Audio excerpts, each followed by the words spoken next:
Hi there and welcome. Here I'm going to show you a few of our warm-ups that are very important. We will always start with warm-ups before we go into our yoga series, whether it is gentle Kripalu style, which is holding the form for 4 breaths and then 2 integrating breaths, or whether we're linking the poses together into a beautiful flowing vinyasa.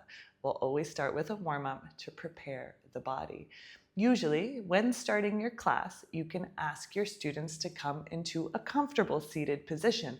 It is important to note that a comfortable seated position might not be cross-legged for everyone. So there's a few different things that people can do. If your students are sitting down and their legs are up like this, you can have some blocks to support them.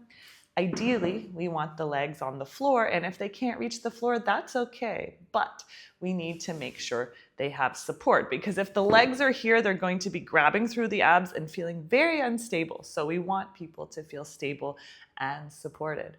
So having the hands, the knees turned down or palms up on the thighs is suitable, as you like, and just bringing in some breath. So we get the students to bring in some breath, starting here, and ourselves in our own practice. Inhale and exhale. Inhale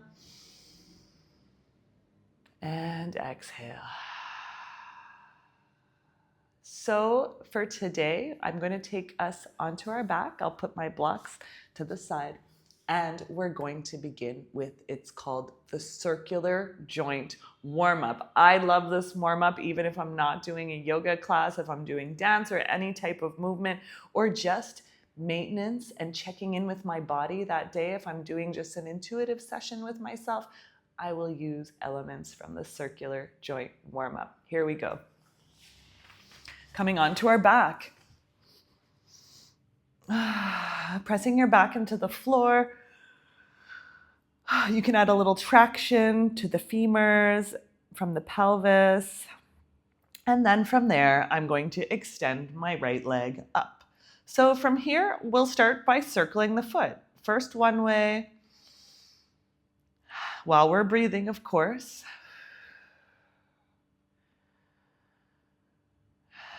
And I do minimum 8 per direction. And now I'll switch direction. So rotating and moving through my toes, my whole foot, and really my ankle. You might hear some popping and snapping. It's completely normal and completely okay. Now I'll move my awareness down into my knee. Flexing and bending, flexing and extending, I should say, straighten and bend. It's important to note that the knee only straightens and bends. Straighten and bend, lubricating that knee joint. Finally, I'm going to keep the knee bent and imagine as though I have a pencil extending on the ceiling and like I'm drawing circles on the floor or on the ceiling. As I circle my knee out, the circles are getting bigger and bigger until they get as big as they can, and then I reverse the circle. Reverse, reverse, reversing the circle. Bringing your hip and knee back to its original position. Extend, foot down, and we'll go to the other side. Whatever side you start with is fine. I like to switch it up sometimes. So keep breathing, 8 to 20 circles, one direction. 8 to 20 circles in the other direction. Straightening and bending the knee, awareness in the knee. So what am I doing in this circular joint warm-up? I'm just simply moving from down to up in the body. Starting from my feet, moving into my knee. Now keeping the knee bent and circling that femur in the hip socket.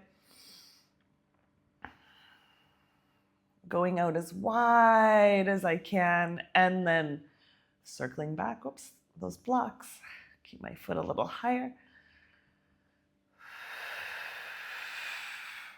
And I have my hands on my hips, as you can probably see, to help stabilize. And bring those feet down. Bring that foot down. Great.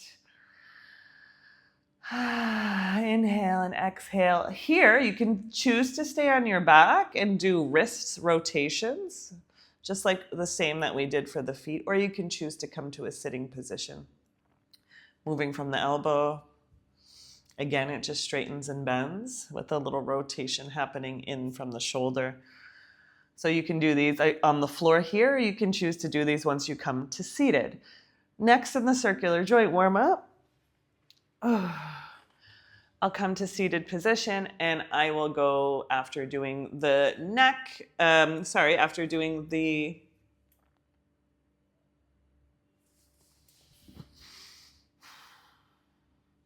And so now I'll come up to my seated position where if I didn't do my wrists and elbows on the floor, I can do them now. And then I will do my neck very gently. So remember, the neck is unforgiving and we really want to avoid any injuries or tweaking. It has very small, delicate muscles. Most people in any stage of adulthood are already suffering with something to do with their neck. So encourage students to trust themselves and move slowly. So I'll lengthen from the back of my neck by bringing the chin downward. And then just take one ear to one side. And then one ear to the other side. You can continue this breathing. Again, 8, 10, 12 rotations or variations is a great number. If students go to take their head backwards. It's very important to note. I'm going to try to show you this. So I lengthened by tucking my chin, and then I kind of just went side to side.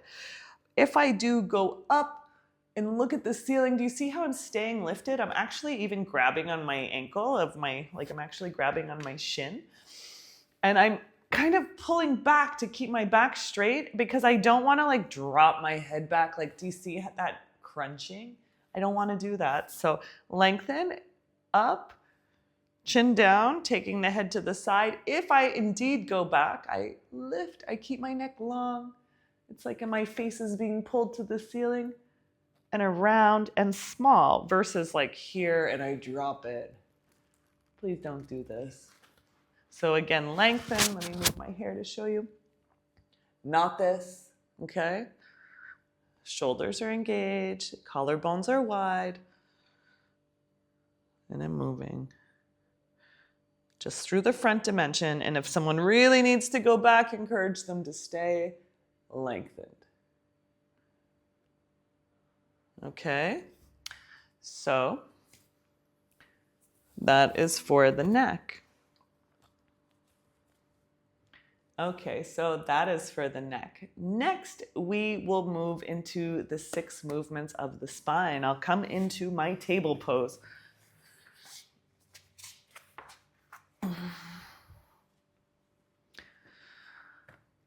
Coming into table pose, straightening and flattening the back. Knees are hip distance apart.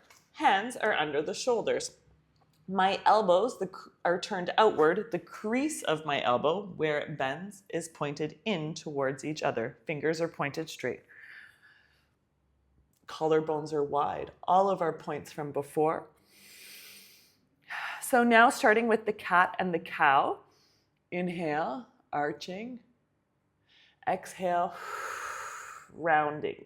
I use cat and cow by sliding a little bit forward and then sliding a little bit back so I can really get into my low back. We don't necessarily want to arch and round as much as we can. It's not always useful. So encourage your students or yourself to think of extension and in, contracting. My spine gets long, tail and crown of head look to the ceiling, and then my tail and crown of head turn to the floor. Again.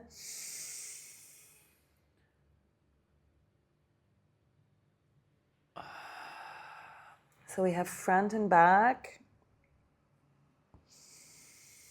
I'll come back to front, staying front, looking straight down. I'm going to turn. Let me show you from this way. So I went like this for cat and cow, and now I'm gonna side bend. Inhale straight and side bend, but being inside of the table pose. So we had first extension and flexion, front and back. And then we have side to side flexion, where my right ear now is coming towards my right hip. And then I inhale back to center, strong and long. Exhale, left ear towards left hip. Notice that I'm not looking back. I'm looking straight down to keep that line of my tail to the crown of my head long. Inhale, come back. Exhale. Inhale. Center, exhale.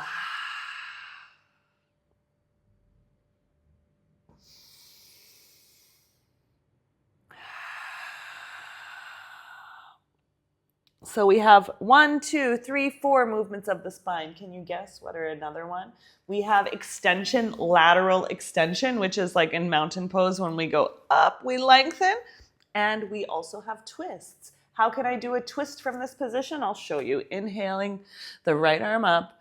I'm going to take it and dive down under. This is called threading the needle, and it's also a gentle twist. I'm bringing my shoulder to the floor as I slide my hips back.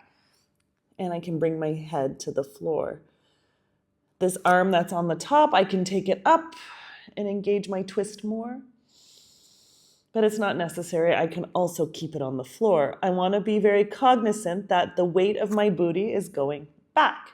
The booty was not put on top of the head for a reason. So I don't want my weight to be like crushing my head into the floor, right? So extend backwards, lengthen the whole practice.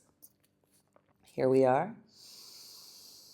Inhale and exhale. Like all of our things, we'll do 4 breaths here. And then I inhale and lengthen upward.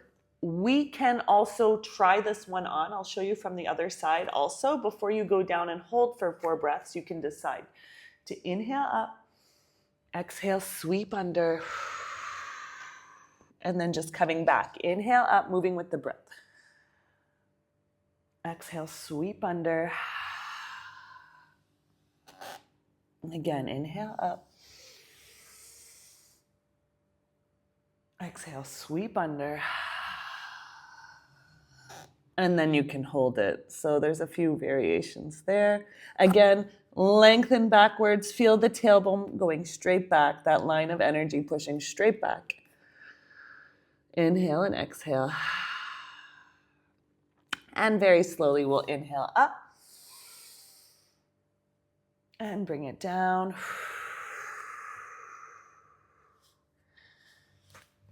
And that can be part of your warm-up, the 6 movements of the spine and circular joint warm-up. Enjoy.